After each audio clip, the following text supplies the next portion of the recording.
The advantages of honoring your ancestors are building a relationship with your ancestors that normally for some people wouldn't happen, because a lot of people feel like once you die you're gone and you don't have a reason to talk to your ancestors or the dead. But for people in a lot of African traditional religions, that's not the case. For spiritualists and regular Black folk, the advantages are getting to know your ancestors, to have that relationship for you and your family, protection, wisdom. A lot of ancestors speak to us through dreams and messages, and they tell us things. They tell us things that have been forgotten for so many generations. They give us recipes. They give us remedies for sicknesses. They just let us know that they love us. They just still communicate with us.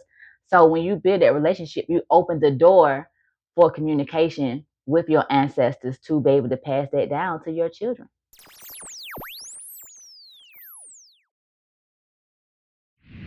I feel like, and this is just my opinion, I feel like a lot of people, a lot of Black people may have a hard time accepting ancestor veneration because of what they got taught in church. And I'm not Bible savvy, so don't bite my head off in the comments, but they have been taught that once you're dead you're gone. So if you talk to the dead, that's evil or whatever. So a lot of Black people fear going to hell, and they fear doing anything, even when they fear making God angry, so they don't talk to their ancestors. But I feel like if you believe in Jesus, then Jesus is an ancestor. You talk to him. So why not talk to somebody that you know for a fact is real? You actually spent time with them.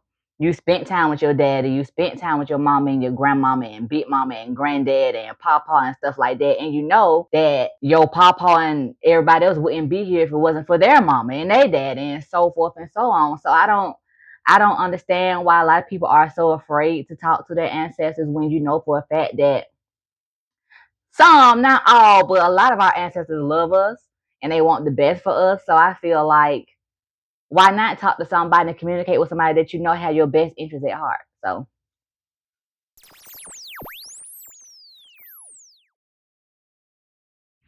So the main role my ancestors played for me on my spiritual journey is making me realize who I am as a healer.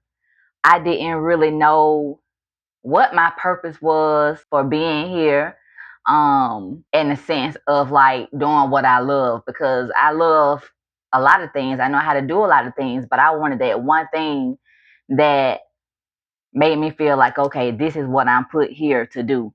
And when I first came into my journey, it was yoga. And then it evolved to using a pendulum. It evolved to using tarot cards. And then one night, using the cards, I discovered that herbalism was something that I was supposed to do.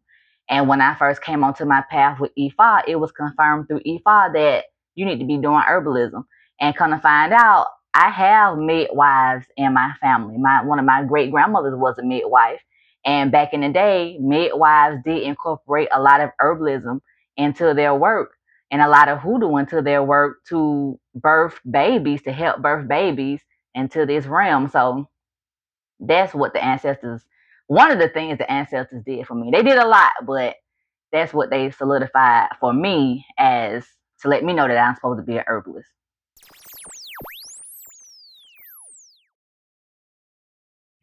So my advice for a person that is new to spirituality and is considering venerating their ancestors is, be careful who you listen to on social media, because not everybody know what they're talking about. Everybody have their own opinions on what you should and shouldn't do to venerate your own ancestors. But I would suggest, yeah, you could look for a mentor, but also consulting your own intuition, or what we say in Ifa, consider listening to your own Ori, and that's your head, listening to what your feeling tell you as far as venerating your ancestors. Like, if you know you may not have people that's very good in your family, you wouldn't want to, communicate with a person that's not honest, still don't have good character. So check in with yourself, and also ask your elders in your family. Don't be afraid to ask questions. Like, I asked my mama a lot of questions for what she could remember. And I have a cousin that's also a family historian. I ask her a lot of questions about my family, who is who in my family and what they did and where we from and stuff like that. So start there. Start with your elders in your family.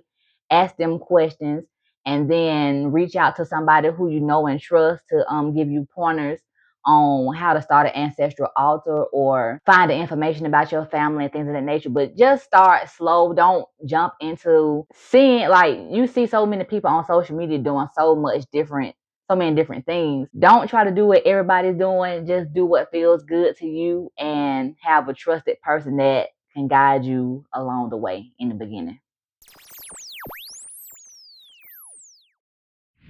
So if you would like to book a ancestral reading with me, IfaOriire, feel free to go on my website at ancestrallyrootedapothecary.com.